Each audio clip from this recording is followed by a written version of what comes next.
It was a normal Tuesday night when I found it, the thing that would change my life forever. I had just gotten off a long day of work, and like most nights, I settled into my routine, browsing the internet, checking social media, scrolling through random threads. But this time, my curiosity led me down a darker path. I had always been interested in the bizarre, the forbidden. I'd read about the dark web before, seen a few documentaries, but I never thought I would actually go searching for it myself. I had heard rumors, whispers about illegal sites, markets, and even forums for those looking to buy things that should never be bought. Things like drugs, weapons, or stolen identities. But I never imagined I'd be foolish enough to venture into those spaces. Or so I thought. It all started with an anonymous message on a forum I frequented. The post was vague, almost like a dare. Someone asking if anyone was brave enough to check out a hidden site known only as The Market. It wasn't the first time I had seen something like this. There were always people claiming to have found hidden corners of the web that no one else dared to go. But this one felt different. The way the message was written, the sense of urgency and excitement that came through, it made me feel like I couldn't resist. The link was there, just waiting to be clicked. I hesitated at first, my mind racing with the implications. I had heard about people getting caught, about authorities tracking those who visited certain sites. But then, curiosity overcame me. I had nothing to lose, right? It was just a click. One click into a world I knew nothing about. I clicked. The site loaded slowly, its dark interface an immediate indication that I had crossed into something sinister. The words, "Welcome to the market," appeared on the screen, followed by a warning, "Enter at your own risk." I felt a shiver run down my spine.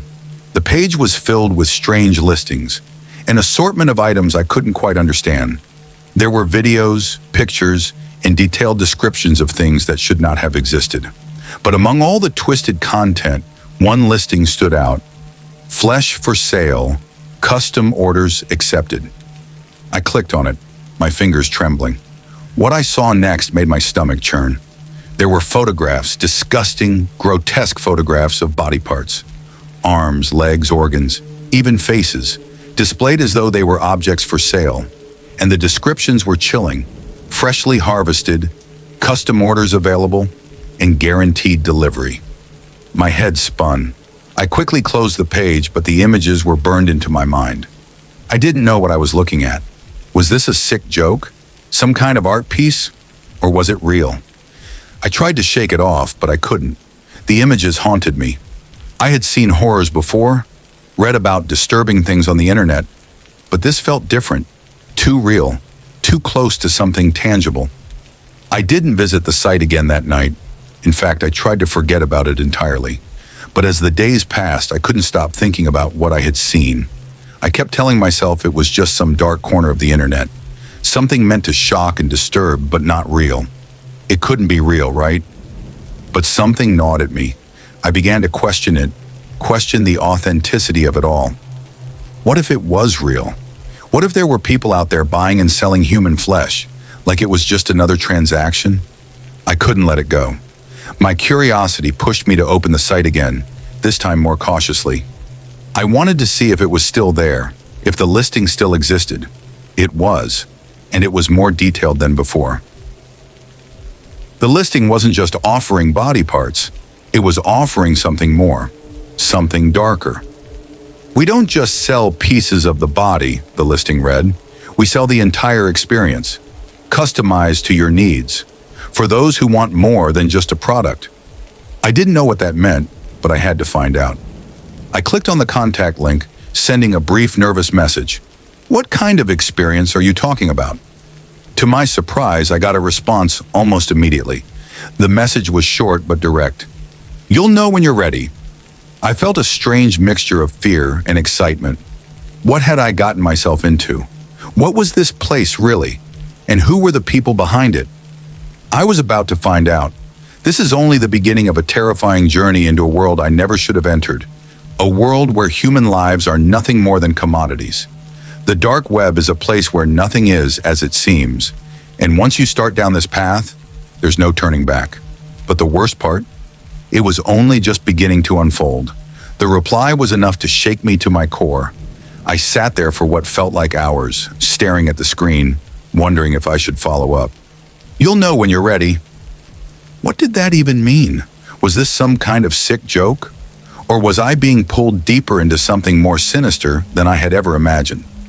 I couldn't shake the feeling that I was in over my head, but curiosity won out. I felt this strange compulsion to keep going, to dig deeper into this twisted part of the internet that had caught my attention. I clicked the contact link again, my hand slightly trembling. "Ready for what?" I typed, trying to keep my message calm and measured, as if I weren't already terrified. But as soon as I hit send, the reality of what I was doing hit me. The seconds seemed to drag on. I was just about to close the tab, thinking maybe I had made a mistake when the reply came. This time it wasn't a simple message but a link. The link had no description, no context, just a series of random letters and numbers. My heart raced. I hesitated again, my mouse hovering over the link. It was as if I knew the next click would pull me into something irreversible, but I couldn't stop myself. I clicked. The page that opened wasn't anything like I expected. It was a simple text-based interface, black on black with white text. At first glance, it looked almost like a forum or a chat room, but the message that appeared on the screen made my blood run cold. "Welcome to the next step. Follow the instructions carefully, and you will find what you seek. Fail to follow them exactly, and you may never return." I stared at the words. A part of me wanted to shut down my computer, to walk away and forget about this whole nightmare. But another part, a darker part, felt strangely drawn to it. I needed to know what this was all about. I needed to understand. The screen flickered for a moment, and then another message appeared. It was a set of instructions, clear, simple, but terrifying. 1. Disconnect from your current internet connection. 2. Use a secure anonymous VPN. 3. Enter the following code: 98 of 3 a 78E 9B3D. 4. Once you've entered the code, you will receive further instructions. A part of me screamed to stop, but I followed the instructions anyway. Disconnecting my connection felt strange, almost paranoid, but I knew I had to if I wanted to see where this would lead. The VPN was easy enough to set up, and the code entered without issue. My mind raced with the possibilities. Was this some kind of underground market for people who were willing to pay for something as horrific as human body parts? Or was there something more to it, something I wasn't seeing yet? As soon as the code was entered, my screen flickered again, and a new message appeared. This time there was no text, only a video file. I hesitated. A video. What could be in it? Was it going to be something disgusting? Some kind of shock video designed to mess with my mind? I watched, unable to look away. The video began with a blurry image of what looked like an operating room. The lighting was harsh and clinical. I could hear the faint hum of machines in the background and the sound of muffled voices. The camera zoomed in, and I saw a figure, dressed in scrubs, face hidden behind a mask. Then the figure turned, and for a split second I saw their eyes, cold, emotionless. My heart skipped a beat. The video cut abruptly to another scene. A man was lying on an operating table unconscious. He had no idea what was coming. The figure in scrubs moved toward the table, and as the camera panned back, I realized what I was seeing.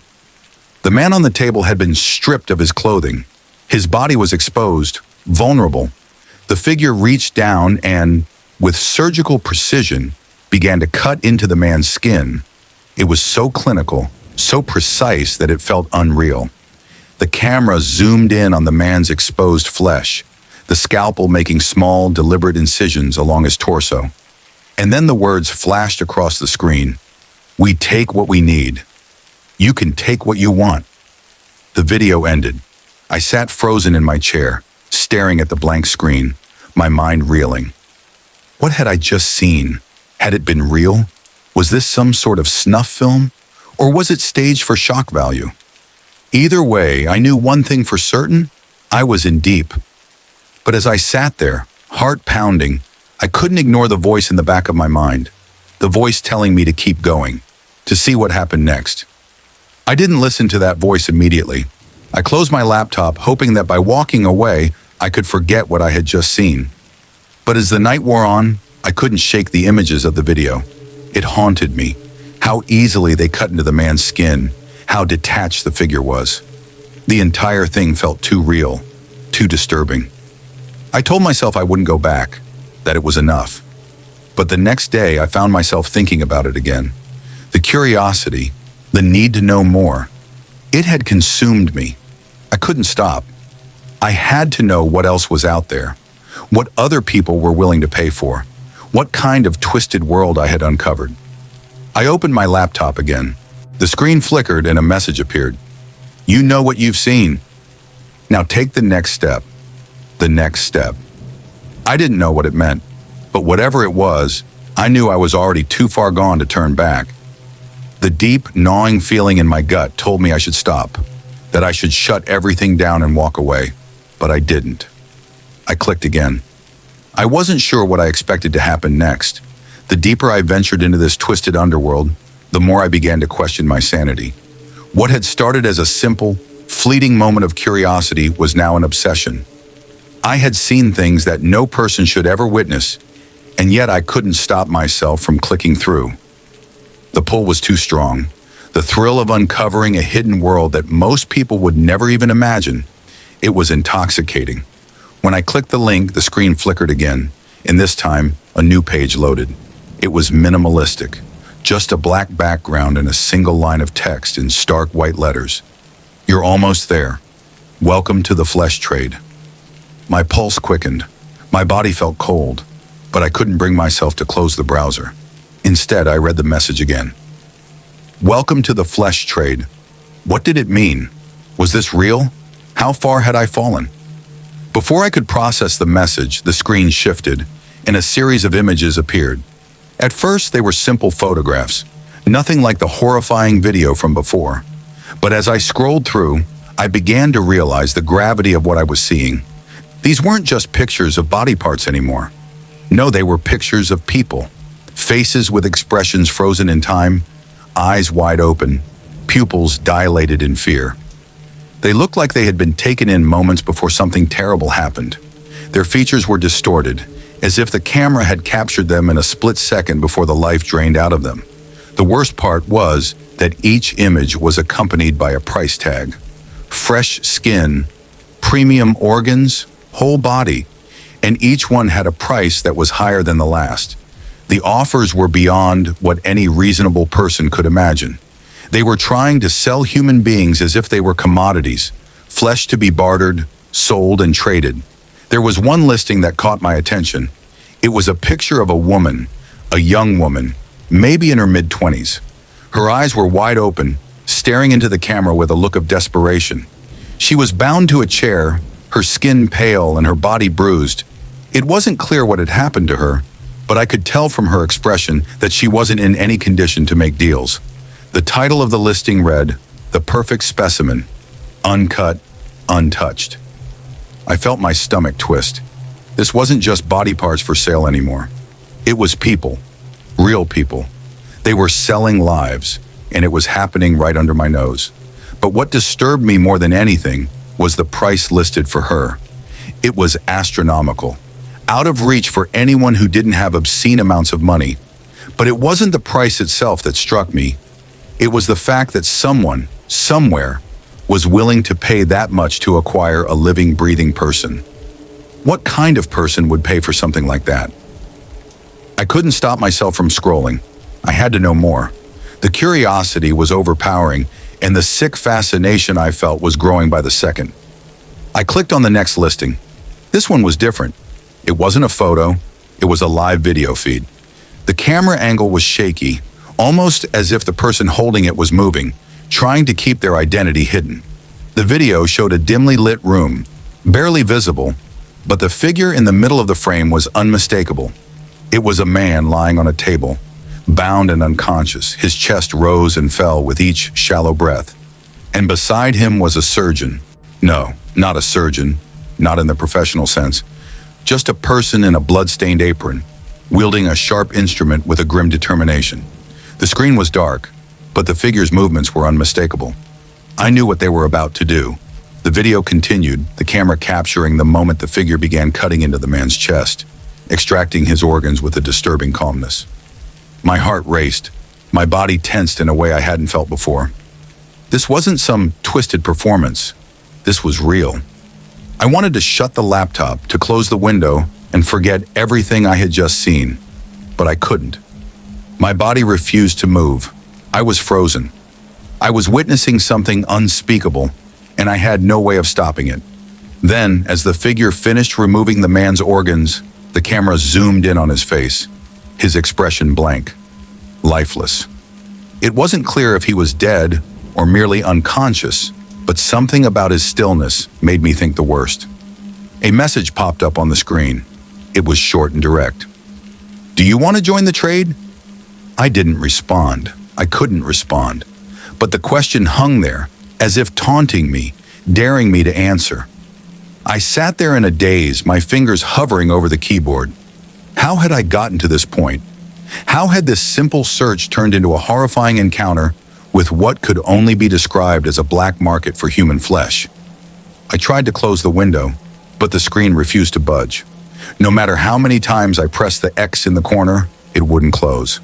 My frustration mounted, my breath quickened, and then finally, the screen flickered once more, and the message changed. "You will pay the price for your curiosity." Panic flooded me. What was happening? How had I gotten trapped in this nightmare? Was I being watched? Were they already tracking my movements? My mind raced with questions as I frantically searched for a way out. Just as I was about to pull the plug on my laptop, the screen went black. For several minutes, I stared at the dark monitor in disbelief. I thought I had finally escaped. But then, slowly, the words appeared on the screen. This time, they were written in a blood-red font. "You can't leave now. We know who you are." I felt the blood drain from my face. My palms grew clammy. This wasn't just a website. It wasn't some dark corner of the internet I could just exit from. They knew who I was, and I had no idea what they were going to do next. The truth was sinking in slowly, like a stone in my stomach. I had crossed a line I couldn't uncross, and now there was no way to tell what horrors awaited me. I should have walked away. I should have never gone looking for something that dark, but now there was no turning back. I had become part of something much bigger than myself, and the worst part, I had no idea how deep it went. It felt like an eternity. My heart was racing, and I couldn't shake the cold sweat that had started to trickle down my back. I sat there staring at my laptop, praying for the screen to return to normal, but it didn't. The words lingered. "You can't leave now. We know who you are." It was as if they were waiting for me to make my next move, to acknowledge that they had me in their grip. I tried turning off my laptop, pulling the power cord, even yanking out the battery. But the screen stayed on, showing nothing but that eerie red text. It was almost as if the device itself had become a part of their control. Panic set in deeper, but I was still too terrified to act. How had they gotten access to my computer? Had they somehow hacked into my system? Was my identity compromised? I was overwhelmed by questions, and the fear of what might happen next held me in place. Minutes passed, maybe hours, but it felt like I was trapped in some kind of twisted limbo. My thoughts were scattered. My brain was fighting between two opposing urges: to run, to escape, or to understand what had just happened. But then, without warning, the screen flickered again, and a new message appeared. This one wasn't text, it was a photo. The quality was grainy, and at first I couldn't make out what it was. Then as the image sharpened, my blood ran cold. It was a picture of my apartment, taken from a distance through the window. I could see the faint glow of my desk lamp, the silhouette of my chair, and the clutter of papers and books scattered around the room. But the most unsettling part, there in the shadows was someone standing outside, watching me. The figure was cloaked in darkness, their face hidden. But the sheer fact that someone was out there, aware of where I lived, what I did, sent a jolt of terror through my body. How had they gotten that picture? Had they been watching me the entire time? The hairs on the back of my neck stood up, and I realized just how exposed I truly was.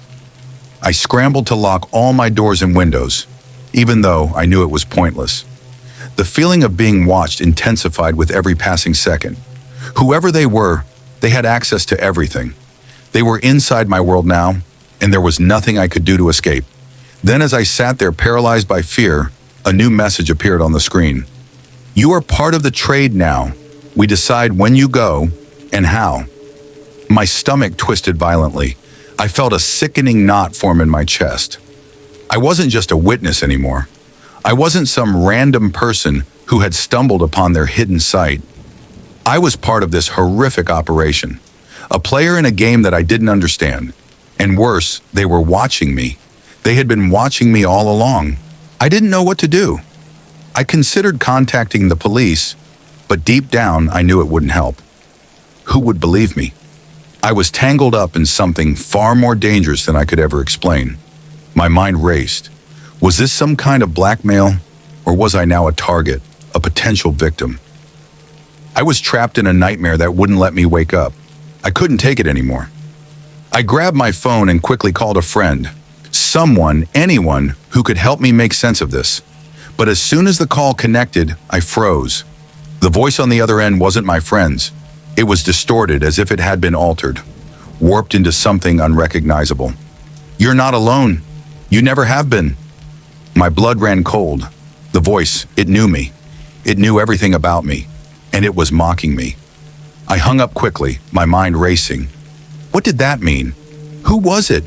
And how were they tracking me? The more I thought about it, the more my sense of dread grew. It was as if the walls were closing in on me. I wasn't just being watched, I was being hunted. I tried to distract myself. I opened my email, hoping to find something normal, anything that might ground me. But when the inbox loaded, my stomach dropped. There were several new emails. All of them were from an address I didn't recognize. I clicked on the first one. The subject line read, "You've been chosen." I opened the email. It was another photo. This time it was a picture of me, standing at my desk, looking at my laptop. The photo was taken from behind me, but the terrifying thing was that I didn't remember anyone being there. I hadn't heard anyone enter my apartment, and yet there I was, captured in the frame. The email contained a message. Don't think you're safe.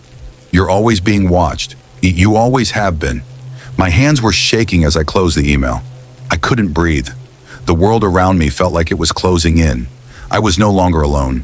I was surrounded by them. By people who knew everything about me. My name, my face, where I lived, what I did. The walls of my apartment felt as though they were closing in, pressing down on me with the weight of their gaze. I quickly shut my laptop, hoping to block out the nightmare. I felt like I was suffocating in my own home. The silence was oppressive, and the only sound was the pounding of my heart in my ears. I knew I couldn't stay here much longer. They were in my home. They knew everything. And worst of all, I couldn't escape. As I gathered my things and prepared to leave, I turned to grab my jacket. But when I turned around, I froze. There, standing in the doorway of my apartment, was a figure, a person, dressed in dark clothes, their face hidden beneath a hood. My breath caught in my throat. I couldn't move. I couldn't scream. My entire body locked in place. They didn't move. They just stood there, staring at me with a chilling silence. And in that moment, I knew that I had made a fatal mistake. The flesh trade had found me, and they had no intention of letting me go. The game had changed. I wasn't just a spectator anymore. I was a pawn, and whatever they had planned for me, I had no way of stopping it. I stood frozen, eyes locked on the figure in the doorway. My mind was in overdrive, trying to make sense of what I was seeing. Was it another part of the twisted game? A test? A trap? Or was this it, the moment they finally came for me? The figure didn't move. They didn't make a sound. They simply stood there, obscured by shadows, their presence so overwhelming it felt like the room itself was closing in on me. My heart pounded in my chest. I was paralyzed, but not out of fear alone. No, there was a deeper, primal instinct at play. The realization that they had gotten this close, that they had infiltrated my home, my sanctuary, was like a slap to my face. I wasn't safe anymore. I wasn't even close to safe. I took a slow, hesitant step back, but the figure didn't react. They remained as still as a statue watching me. I needed to escape. I had to get out of there, but my feet felt like they were glued to the floor. My entire body screamed to move, to flee, but I was trapped by fear, by the sheer weight of the unknown. How did they find me? How had they gotten in? Then, without warning, the figure finally spoke. The voice was distorted, the same voice from the phone call, twisted beyond recognition. It sent a wave of ice through my veins. "You think you can run? You think you can hide?" The words weren't just a threat. They were a warning, a promise. I tried to speak, but my throat was dry, my words caught in my chest. I couldn't respond. My legs still wouldn't move. "There's nowhere to run," the figure continued. "You are part of this now. You can't escape." I felt the weight of their words settle on me, suffocating me. This wasn't just a game anymore. This was reality, and I was trapped in it. The door, the windows, I couldn't trust them. There was nowhere to go. The figure stepped forward, their movements fluid, almost predatory. My breath hitched as they crossed the threshold of my apartment. The door shut behind them with a soft, final click, and suddenly the space felt even smaller, more claustrophobic. "You've seen too much," they said, their voice colder now. "You've crossed a line. You're already a part of the trade." I stumbled backward, my mind racing. What did they mean? I had seen too much? Hadn't I already realized that? Hadn't I already acknowledged my own descent into this madness? But that didn't make sense. I was just a witness. I hadn't done anything. I wasn't involved in anything, was I? But before I could form another thought, the figure reached into their pocket and pulled out a small device. It looked like a cell phone, but the screen was cracked, smeared with something dark. They raised it to their mouth, and I saw a strange, almost gleeful expression twist their features. "It's time," they said, then held the device up to their ear. "He's ready for his next step." I watched, confused and horrified, as they spoke into the device. It was as if they were talking to someone else, giving orders, instructions. Were they setting me up for something worse? Were they going to take me somewhere? But then the figure turned back to me, their eyes gleaming with something I couldn't quite identify, a twisted satisfaction, maybe even amusement. "You're not the first to make it this far." Suddenly, my thoughts turned back to everything I had seen.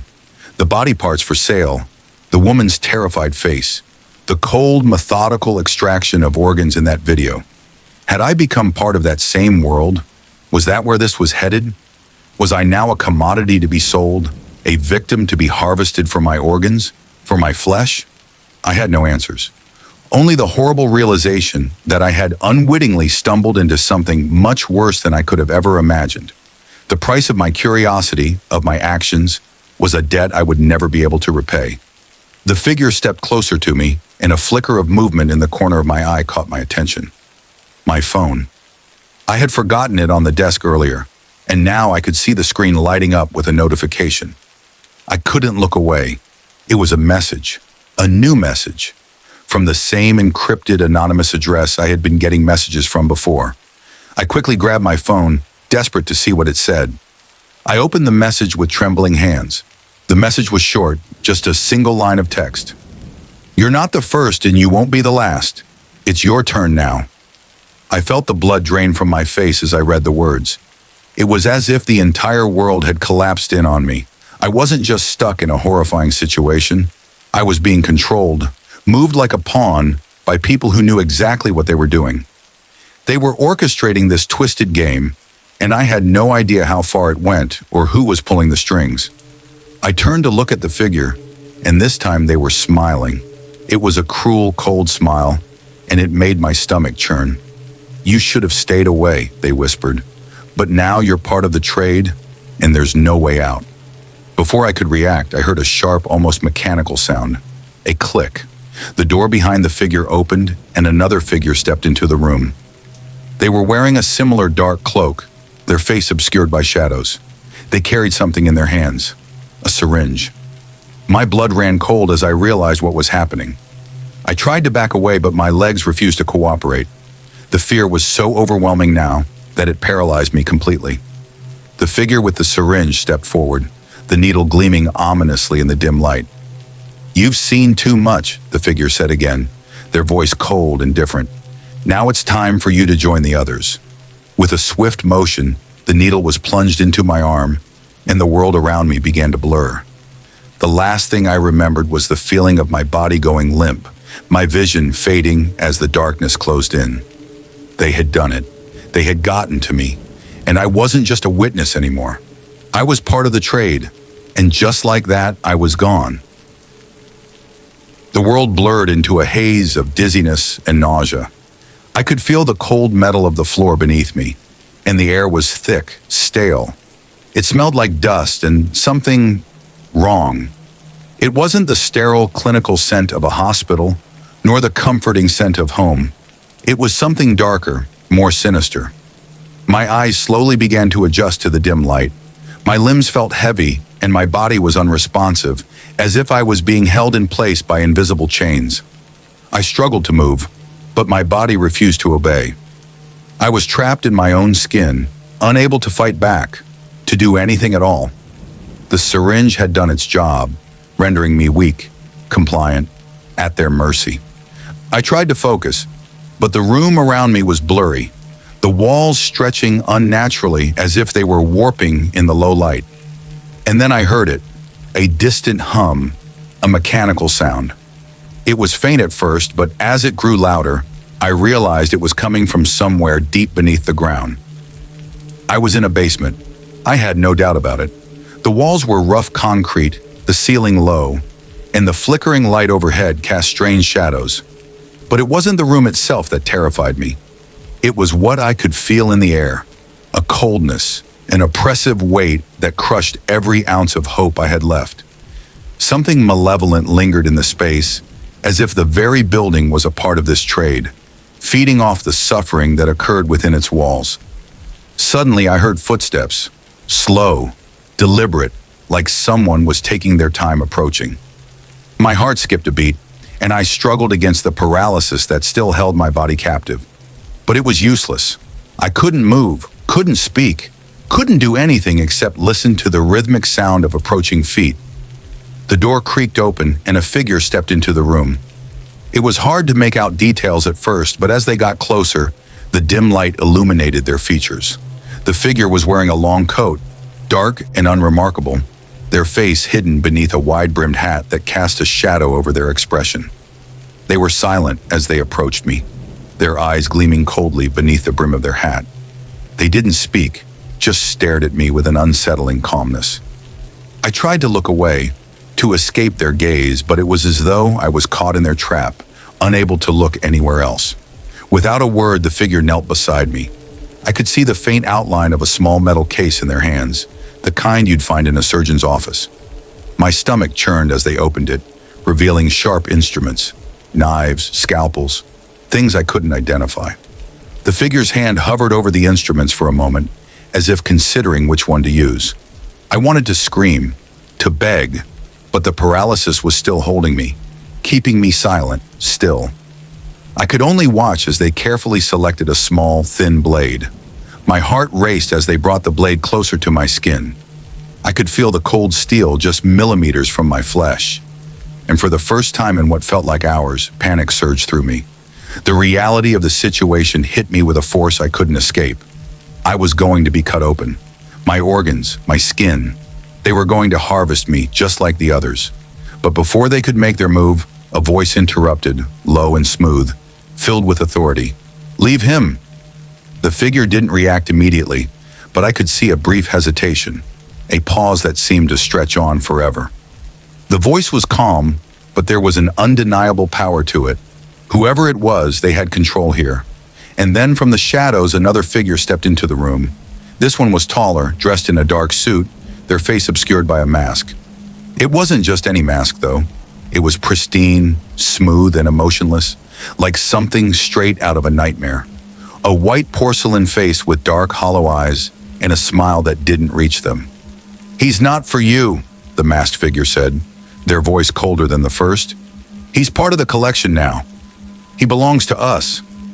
The person with the blade stiffened, their eyes narrowing, but they didn't argue. They stepped back, standing motionless in the corner of the room as the new figure approached me. I could feel the tension in the air, thick and suffocating, as the masked figure knelt beside me. The pressure of their presence was overpowering. They didn't speak immediately, but I could sense they were sizing me up, evaluating something. Perhaps my worth, my fear, my value. For a moment, the room was silent. Then the figure reached forward, not with a scalpel, but with a gloved hand. They carefully lifted my chin, forcing me to look into their hollow eyes. My breath caught in my throat, but I couldn't turn away. "You've been chosen," the masked figure said softly. "You're part of the trade now, and we don't let our investments go to waste." A surge of terror washed over me. I was being treated like a commodity, like something that could be bought and sold, used and discarded. I was nothing more than an object to these people. But the masked figure wasn't finished. They stood up, and with a chilling, deliberate slowness, they turned their attention to the other figure, the one with the scalpel. "Prepare him!" The command was simple, but it carried an undeniable weight. I knew without a doubt what they meant. I was about to be cut open, to be harvested, and there was no escaping it. The person with the scalpel moved forward, but just as they reached for my arm, I felt a strange sensation, a sudden coldness creeping down my spine. It wasn't fear anymore. It was something else, something primal. Something deep within me snapped. I didn't know how I did it, but somehow, with every ounce of strength I could muster, I broke free. My body jerked, my limbs no longer bound by the paralysis that had held me. I screamed, a sound that tore from my throat like a broken cord. The figures reacted quickly, too quickly. The one with the blade lunged forward, but I was already moving, scrambling to get to my feet, my hands trembling. My eyes locked on the door, the only possible escape. I ran. I didn't know where I was going. I didn't care. I just knew I had to get away, had to break free from the nightmare I had been pulled into. But as I reached the door, a sharp pain exploded in my side. I gasped, feeling something warm and sticky spread across my skin. I didn't dare look down. I couldn't afford to lose focus now. The world around me began to blur once more, but I pushed through it. I had to keep running. I had to escape. And for the first time in what felt like forever, I tasted freedom. But as I stumbled out into the night, my breath ragged and my body shaking, I knew one terrifying truth. They weren't done with me. No matter how far I ran, I would always be part of the trade. And the trade always collects its due.